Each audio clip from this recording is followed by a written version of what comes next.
बहुत बार ऐसा होता है कि मार्केट ओपन होते ही निफ्टी या stock gap up and gap down open हो जाते हैं। और ज़्यादातर ट्रेडर यही गलती कर देते हैं कि ओपन होते ही ट्रेड को ले लेते हैं और फिर वो लॉस हो जाता है। लेकिन अगर आपको गैप अप और गैप डाउन का सही रूल पता हो तो आप मार्केट ओपन होने से ही अच्छा ट्रेड कर सकते हैं। आज की वीडियो में मैं आपको 3 सिंपल रूल्स बताऊंगा जिससे आप गैप अप और गैप डाउन को इजीली ट्रेड कर सकते हैं। तो हेलो एवरीवन, वेलकम मेरा नाम है श्याम और वेलकम है मेरे चैनल पे आपका। आज हम बात करेंगे गैप अप और गैप डाउन स्ट्रेटेजी के। मार्केट ओपन होने पर हम ट्रेड कैसे लें। सबसे पहले समझा जाए कि आखिर ये गैप अप और गैप डाउन होता क्या है। जब मार्केट पिछले दिन के क्लोजिंग प्राइस से ऊपर ओपन होता है तो उसे गैप अप कहते हैं। एग्जाम्पल के लिए लगा ले, कल मार्क निफ्टी जो है वो 24,500 पे बंद हुआ है और आज 24,600 पे ओपन हो जाए तो उसे गैप अप कहते हैं। और मार्केट जब नीचे से ओपन होता है तो उसे गैप, और जो पिछले दिन के क्लोजिंग से नीचे ओपन होता है तो उसे गैप डाउन कहते हैं। जैसे मार्केट कल 24,500 बंद हुआ और आज 24,400 पे खुल जाए तो इसे गैप डाउन कहते हैं। मैक्सिमम बिगनर क्या करते हैं, market gap up gap down होते ही तुरंत बाय और डाउन होने पर तुरंत सेल कर देते हैं। मार्केट अक्सर गैप फिल करने की कोशिश भी करता है, इसलिए बिना कंफर्मेशन के ट्रेड लेना रिस्की हो जाता है। अगर मार्केट गैप अप ओपन होता है तो दो सिनेरियो हो सकते हैं, जिससे कि सिनेरियो वन होकर गैप अप हुआ प्लस बाइंग कंटिन्यू आ जाए। अगर मार्केट ओपन होने के बाद आप ये कर सकते हैं, जैसे मार्केट ओपन होता है 9:15 पे, आप 5 मिनट का कैंडल को ब्रेक और लाइन कर लीजिए, उसका लो एंड हाई, और जैसे ही उसके ऊपर हाई पे क्रॉस होए तो आप बाइंग कर लें और उसका स्टॉप लॉस लगा ले उस कैंडल 9:15 के कैंडल के लो का।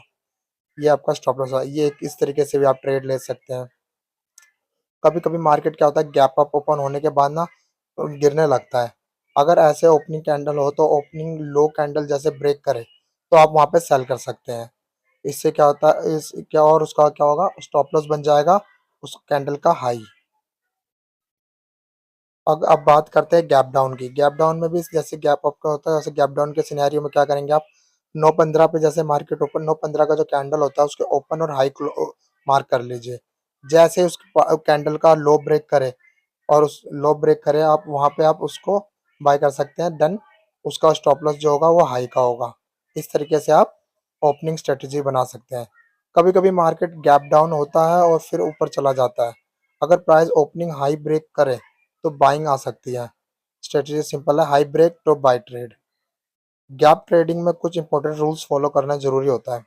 मार्केट ओपन होते ही ट्रेड कभी ना लो, क्योंकि अभी पहले 15 मिनट तो क्या होता है, मार्केट ना अपने आप को एडजस्ट करता है, इसलिए पहले 5 से 15 मिनट तक वेट करना चाहिए हमें हमेशा। और हमेशा सपोर्ट और रेजिस्टेंस को चेक करो। आप मेरे पिछले वीडियोस को देख के आप सपोर्ट और रेजिस्टेंस निकालना सीख सकते हैं, जिससे कि आपको प्रॉपर मार्केट के का पता चल जाता है। अगर निफ्टी गैप अप ओपन होता है और 15 मिनट हाई ब्रेक करता है तो बुलिश सिग्नल दे सकता है, और लो ब्रेक करे तो बेयरिश। इस तरह से हम गैप अप और गैप डाउन की अपॉर्चुनिटी को हम लॉजिक को हम समझ सकते हैं। अगर आप गैप अप और गैप डाउन को सही तरीके से समझते हो तो मार्केट ओपन से ही आपको क्लियर ट्रेडिंग अपॉर्चुनिटी मिल सकती है। लेकिन हमेशा याद रखो, ट्रेडिंग में डिसिप्लिन और रिस्क मैनेजमेंट बहुत ज़रूरी है। अगर आपको ट्रेडिंग या स्टॉक मार्केट का ऐसे ही प्रैक्टिकल स्ट्रेटजी सीखनी है तो आप चैनल को सब्सक्राइब करें। और हाँ, अगर आप चाहते हो कि मैं लाइव चार्ट में आपको आके इस चीज़ को समझाऊं तो आप कमेंट्स में ज़रूर बताना। बाकी मार्केट में आप आओ तो ट्रेडिंग को रिस्क को समझ के आएँ, देन उसके अकॉर्डिंग ही काम करें।